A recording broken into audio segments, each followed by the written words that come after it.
출애굽기 3장 말씀 보시면 이때는 야곱이 70여 명 정도 식구들을 데리고 애굽으로 이주한 지 한 400년, 450년 뭐 이렇게 정확히는 않지만 그 정도 세월이 흐른 시점입니다. 이스라엘 백성들도 완전히 고립된 상태 속에서 자신들의 정체성을 유지하면서 무려 200만 명 이상 되는 그런 대군주, 큰 민족들이 이루어진 시점입니다. 우리가 자세히 아시다시피 모세는 사고를 치고 나이 40에 광야로 도망을 가서 거기서 아내를 만나고 거기서 40년 동안 삶을 살아갑니다. 그리고 출애굽기 3장에 보시면 이제 모세가 하나님을 만나는 장면이 나옵니다.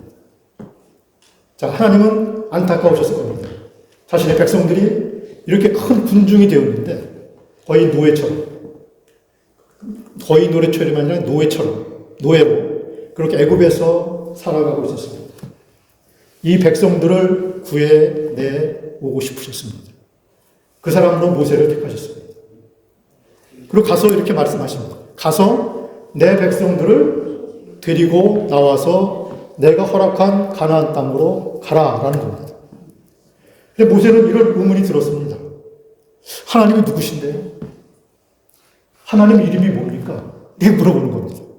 우리 생각하기에 하나님 그게 말이 되나? 하나님은 하나님이지. 그런데 그 당시에는 신들이 우리가 이제 가나안 지역 생각하면 무슨 아세라 목상이 있네, 바알 신이 있네, 맨날 그러지 않습니까? 다 신이 이름이 있는 겁니다. 사람의 필요에 따라서. 제일 큰 신을 엘이라고 불렀습니다. 엘의 부인이 아세라입니다. 거기서는 아들이 바알입니다. 농경지 사는 데 이름이 있는 거죠. 바알신 그러면 자녀를 많이 낳게 해주고 농사를 풍요롭게 해주고 뭐 이렇게 우리 삶을 풍성하게 해주는 신, 딱 아는 겁니다. 신의 이름마다 그렇게 어떤 특징이 붙여져 있었습니다. 그러니까 그 당시 사람들은 당연히 하나님보다도 신이, 우리를 불러니까 당연히 이름을, 어떤 신이 우리를 불러오려는 거냐? 라고 이렇게 묻는 겁니다. 그런데 바알 신이든 어떤 신이든 대부분의 신들은 사람이 만들어내는 신입니다. 상상 속에서 또는 바람 속에서 그래 이런 신이 있었으면 좋겠어. 우리가 농사를 짓는데 이런 신을 믿으면 우리가 신을 잘 섬기면 비도 잘 내리게 해주고 땅도 풍요롭게 해주고 농사도 풍요롭게 해주고 이렇게 믿었던 거죠. 자, 그런 면에서 하나님 앞에 이렇게 모세가 직설적으로 묻는 겁니다. 뭐라고 대답할까요? 하나님 이름이 뭐냐면 뭐라고 대답할까요? 이런 겁니다. 그래서 사실 우리는 지금은 하나님 그러면 여호와 하나님, 무슨 하나님, 하나님 이름을 이렇게 쉽게 부르는데 이스라엘 사람들은 하나님의 이름을 부르지를 못했습니다. 너무 경외했어요. 그냥 하나님 이름이 나오는 장면이 있으면 하나님 그냥 혹은 멈추는 겁니다. 이 사람 왜냐하면 하나님 앞에 죄를 짓는 것 같아서. 하나님 이름이 쓰여진 자체도 그냥 모든 글자는 자음, 모음 이렇게 됐잖아요. 그러니까 모음이 뭡니까? 자음이 뭡니까? 가나다라 했을 때 가. 이건 자음이죠. 모음이 있어야 아가 있어야 가가 되는 거죠. 그러니까 자음, 모음이 있어야 말이 되는데 하나님 이름을 딱 써 있는 데는 그런 게 없습니다. 그냥 자음만 있습니다. 어떻게 써 있냐고요? 영어로 하면 Y, H, W, H 이렇게 써 있었습니다. 그렇게 그냥 히브리어로 이렇게 번역하니까 그게 써 있는 겁니다. 그러니까 사람들이 힘이 드니까 이거를 그냥 주님으로 부르기 시작했습니다. 주님으로. 그걸 써 있는 부분을 그냥 아도나이 하면서 이제 주님으로 부르는 겁니다. 벌써 아도나이 하니까 벌써 이제 모음이 들어가지 않습니까? 그러니까 그거를 자음에다 붙여가지고 여호와, 야훼 이런 이름이 발견된 겁니다. 그러니까 여호와의 증인들이 처음에 막 나타났을 때 뭐라 그랬는지 아십니까? 우리가 하나님의 이름을 깨달았다. 숨겨진 이름입니다. 그래서 여호와의 증인된 겁니다. 여호와의 증인, 여호와. 우리 쉽게 부르지만 이렇게 오랜 그런 사연 속에서, 역사 속에서 하나님의 이름이 그렇게 형성된 겁니다. 사실은 하나님의 이름은 없다고 보시면 됩니다. 나는 스스로 있는 자다. 누가 나를 만들어낸 신이 아니라 나는 스스로 처음부터 있었다는 겁니다. 영어로 따지면 I am who I am. 저희들이 갖고 있는 영어성에 다 써 있거든요. I am who I am. 이게 좀 뭐죠? 나는 그냥 있는 거예요. 처음부터 있는 거 하나님. 대체 하나님 계신 거예요. 누가 만들어낸 신이 아니라는 거죠. 자, 그러면서 이런 하나님이 이렇게 말씀하십니다.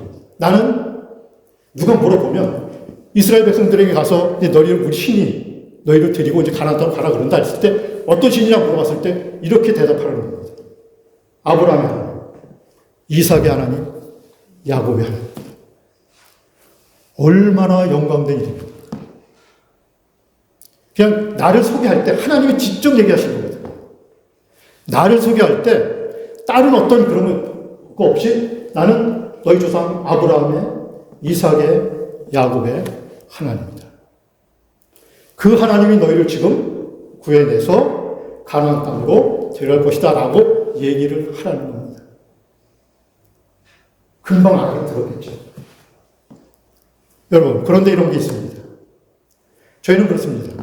아브라함, 그러면 정말 불굴의 신앙을 가지고 처음부터 하나님 명령에 따라 순종을 해서 가나안 땅으로 가서 거기서 일구고 개척을 하고 투철한 신앙을 가지고 그렇게 살아갔지 않습니까? 불굴의 신앙을 가지고 말이죠. 야곱은 어떻습니까? 처절한 삶을 통해서 도망가다시피 도망을 가서 처절한 삶, 속이기도 하고 그냥 결혼도 어떻게 합니까? 부인을 내일 얻을 때 그냥 허두면서 자기의 삶을 스스로 막 개척하는 겁니다. 그래서 이스라엘 사람들은 야곱을 제일 좋아합니다. 야곱의 이름이 이스라엘 아닙니까? 그런 삶을 좋아하는 거죠, 이스라엘 사람들이. 하여간 아브라함, 야곱 그러면 우리 목사님들이 설교 주제가 너무도 많습니다. 그런데 이삭 그러면 주제가 없어요. 본문도 짧고요. 뭐 한 게 없어요. 이삭. 축복 속에서 이삭은 태어납니다.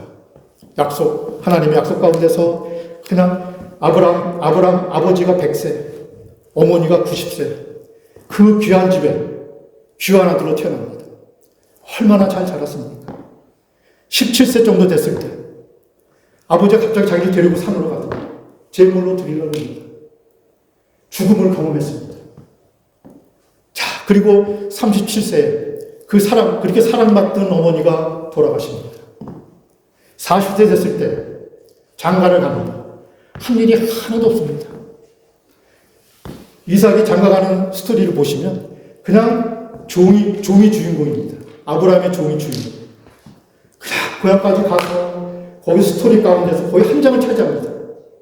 거기서 리브가를 만나 리브가를 데리고 그냥 보자마자 그냥 장가를 가고 사실 그렇게 장가를 갔어요. 그런데 애를 못 낳습니다. 60이 되도록 애를 못 낳아요. 그래서 기도를 합니다. 그러니까 쌍둥이가 태어나는. 그 75세가 됐을 때 아버지가 돌아가십니다. 그리고 100세가 됐는데 얼마나 유약하고 힘이 없었는지. 눈도 잘 안 보이고 100세가 되면 그렇겠죠. 곧 죽을 것 같은 거예요. 그러니까 불러다가 아들한테 축복 기도를 해주려고 그러는 겁니다. 그 스토리를 아시죠? 에서를 축복해 주려고 그러니까 어머니 리브가가 속여가지고 야곱에게 축복기도 해주고 이 사건이 있을 때가 100세입니다. 근데 이삭이 몇 세 때까지 살았는지 아십니까? 180에 죽었습니다. 아직도 창창한데 80년 더 살 건데 근데 벌써 100세가 되니까 벌써 저 죽고 같은 거예요. 그리고 심각하게 살았습니다. 이게 이삭의 일대기입니다. 한 게 없어요. 신앙인으로서 그러니까 이삭에게 정말 이삭은 정말 이런 면에서 뭐 임팩트가 있어야 이 본문을 가지고 설교를 할 텐데 임팩트가 있는 사건이 없는 거예요. 그냥 기도대야 축복도 기도해 주는 거 이 장면만 가지고 그냥 억지로 끄집어내서 리브가가 속여가지고 야곱에게 토를 만들어가지고 장자의 그 명분을 가지고 축복했다 이 스토리밖에 없는 거죠.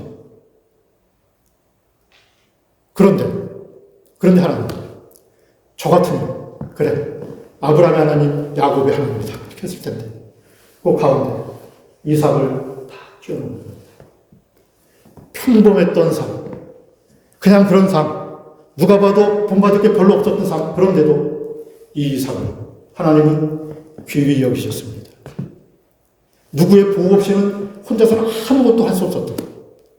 그래서 심지어는 아버지가 어떻게 했습니까? 아버지 아브라함은 장가도 여러 번 가지 않았습니까? 자식들이 여러 있었는데 나중에 우리도 지금도 잘 알지만 이렇게 부자가 되면 유산 싸움 갖고 막 난리가 나지 않습니까? 형도 있었죠. 이스마엘도 있었죠. 다 내쫓는 거죠. 왜 그러죠? 이삭을 위해서. 그냥 보호하는 거예요. 어디 가서 우물을 파면요. 그냥 물이 그냥 나오는 거예요. 그럼 누가 와서 내 우물 찾아서 싸우면 그냥 도망가요. 그럼 딴 데 또 우물하면 또 우물이 나오는 거예요. 그러면 나중에 결국에 보면 이 사람은 큰 거부가 됩니다. 뭐 투쟁을 해서 무슨 어떤 신실한 어떤 삶을 살아서 뭐 하는 게 없어요.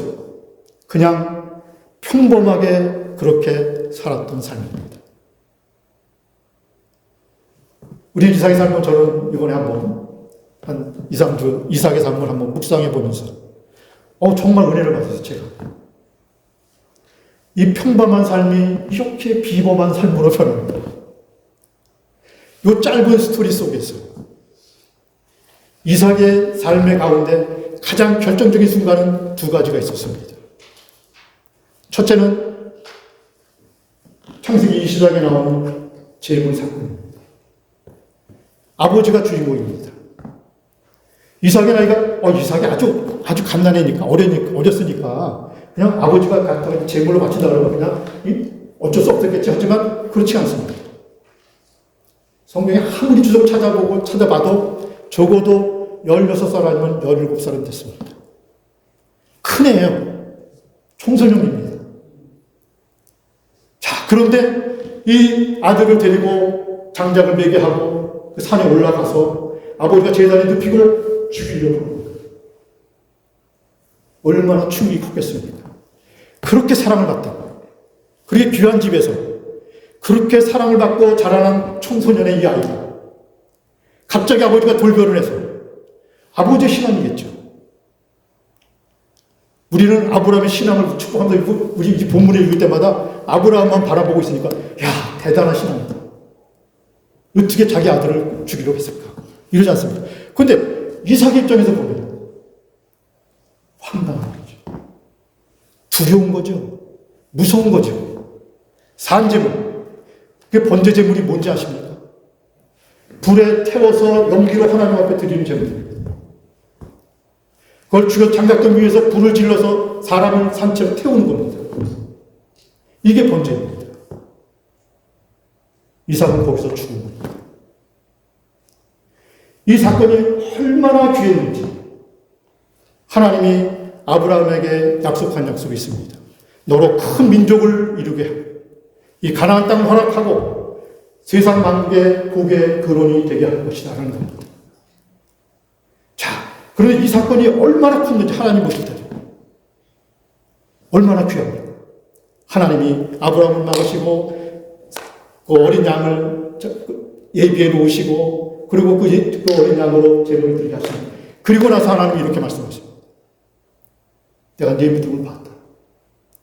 내가 너를 축복하는 이 언약을 내가 맹세하겠다. 반드시 지키겠다. 히브리 원문에 보면 이거는 묶었다라고 표현될 수 있습니다. 내가 맹세한다. 하나님이 맹세하시는 겁니다. 아브라함 그 맹세의 제물이 누굽니까? 이삭입니다. 아브라함의 언약이 완전히 여기서 맹세로 이어지는 그 가운데 제물로 바쳐진 이삭이 있었던 겁니다. 한 일은 없어요. 이삭이 스스로 내가 제물이 되게 한 것도 아닙니다. 그렇지만 순종하면서 아버지와 순종하면서 그 죽임을 했을 때 그냥 순종하면서 있었던 이삭이 있었기에 아브라함의 언약이 이어질 수 있었던 겁니다. 또 하나의 사건이 이겁니다. 오늘의 본문 말씀입니다. 이삭이 의지적으로 무언가를 했던 것은 여기밖에 없습니다. 의지적으로 말이죠. 자, 이제 축복 기도를 해줬습니다. 그러니까 형 에서가 야곱을 죽이려고 합니다. 그렇지 않습니까? 장자인데 자기가 큰아들인데 자기가 받은 축복을 약삭빠르게 자기 동생이 채택한 겁니다. 그러니까 화가 죽이려고 하니까 이제 이 아들을 바단 아람으로 자기의 고향 보내려고 하는 그 장면입니다. 이삭의 입장에서 큰아들을 사랑했습니다. 큰아들이 듬직했을 것입니다.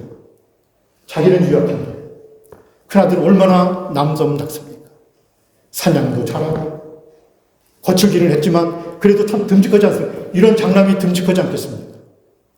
그런데 이 아들이 자기 동생을 죽이려고 하고 집안이 완전히 풍기박산나게 생긴 겁니다. 그런 상황 속에서 이삭이 생각을 합니다. 하나님의 뜻이 어디에 있는가?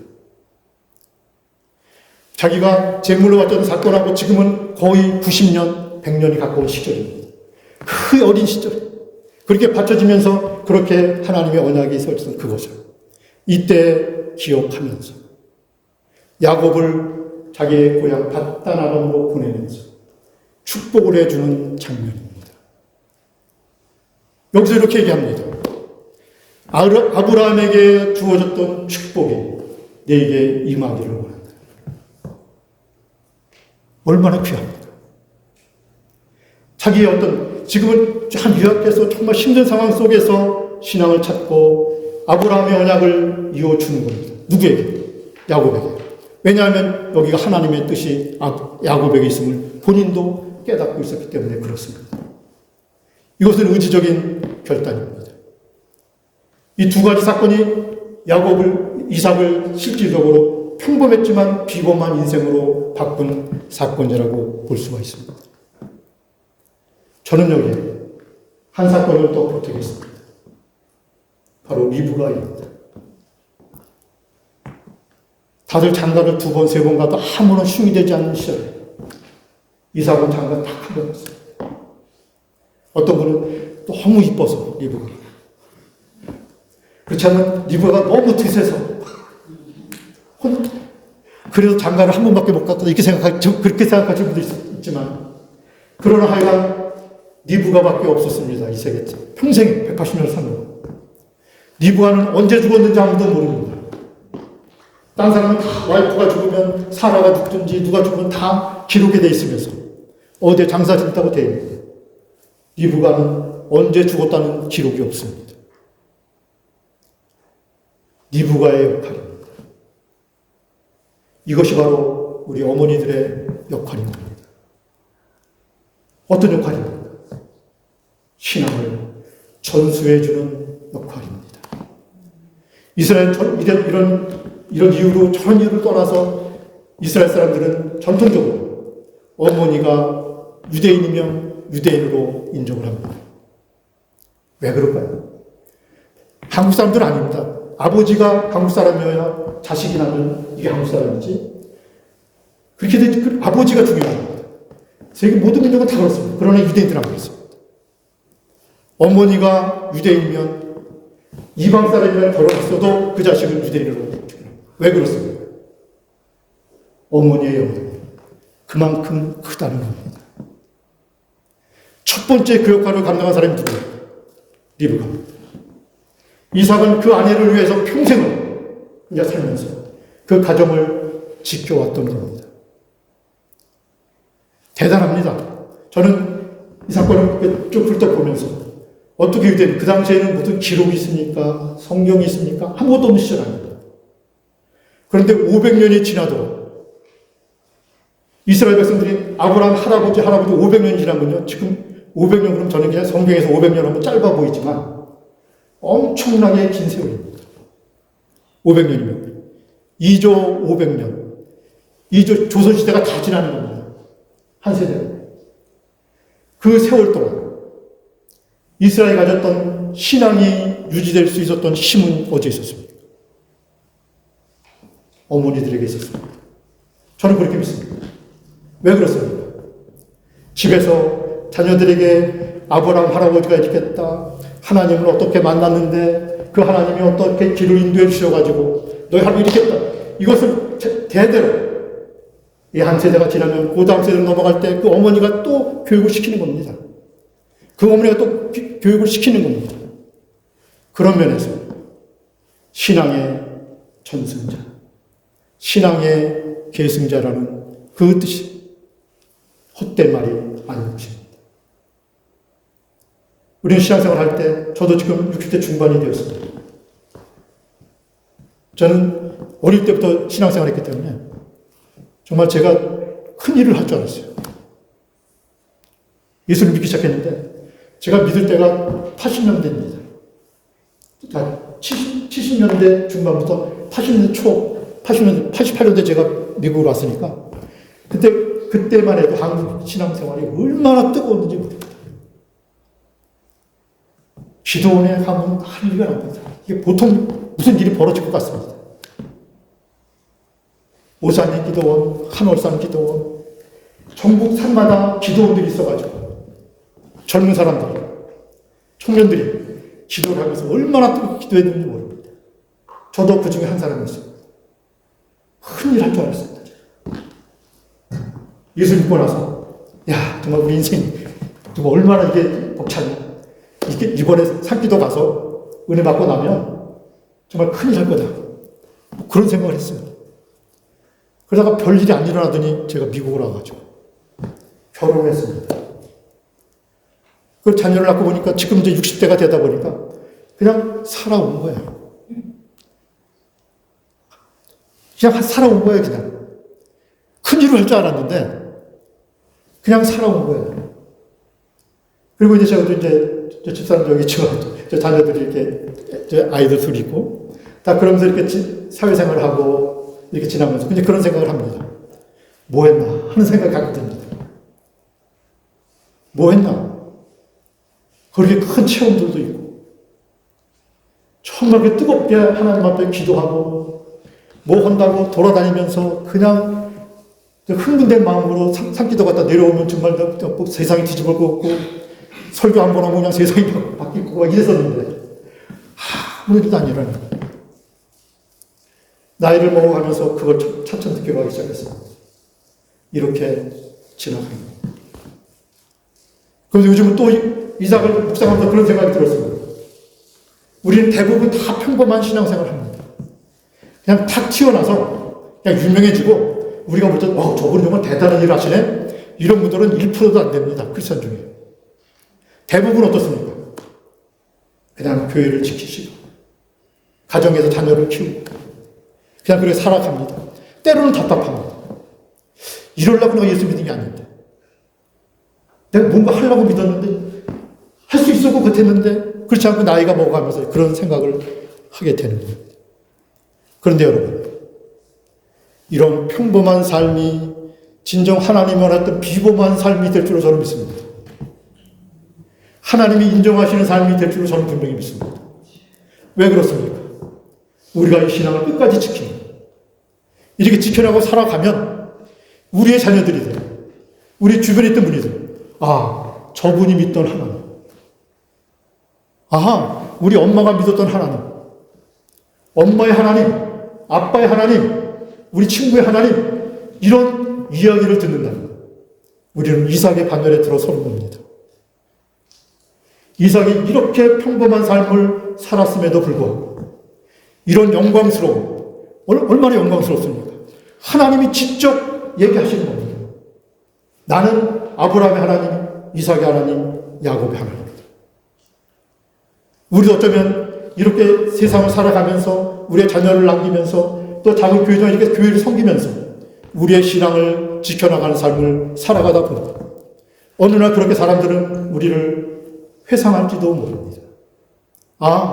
그래서 집사님 믿었던 하나님, 우리 집사님 살았던 하나님, 우리 어머니가 지키고 싶었던 하나님, 예수님, 이렇게 우리를 불러줄 날이 있을 것이라고 저는 확신합니다. 저는 신앙인들이 그렇게 늘 얘기합니다. 저도 이제 한국을 방문하게 되면서 이제 주말에 떠나게 되는데 방문하게 되면서 그런 생각을 했습니다. 좀 지치기도 했고 그냥 일하면서 특별하게 이렇게 하는 게 없으면서 막 살아가다 보니까 너무 이렇게 지치기도 했고 정말 우리의 삶이 이렇게 평범하게 끝나나? 뭐 이런 생각들이죠. 그러니까 우리 아이들하고도 얘기하면서 어쩌면 마지막 여행일지도 몰라. 아빠는 무슨 말이냐. 마지막일지도 모르죠. 식구들끼리 다 같이 한국을 방문하고 하는 게 어디 쉬운 일입니까? 그런 생각을 하면서 한국에 방문하면서 거기서 신앙생활 했던 옛사람들도 만나고 또 지나면서 옛날의 추억도 한번 되살려보면서 우리의 삶이 이렇게 지나가는구나. 그렇다면 우리가 평범했지만 정말 하나님 앞에 끝까지 우리의 믿음을 지키고 우리의 신앙을 지킨다면 하나님 앞에 인정받는 삶이 될 것이라. 그래 분명히 믿습니다. 기도하시겠습니다. 하나님 감사합니다.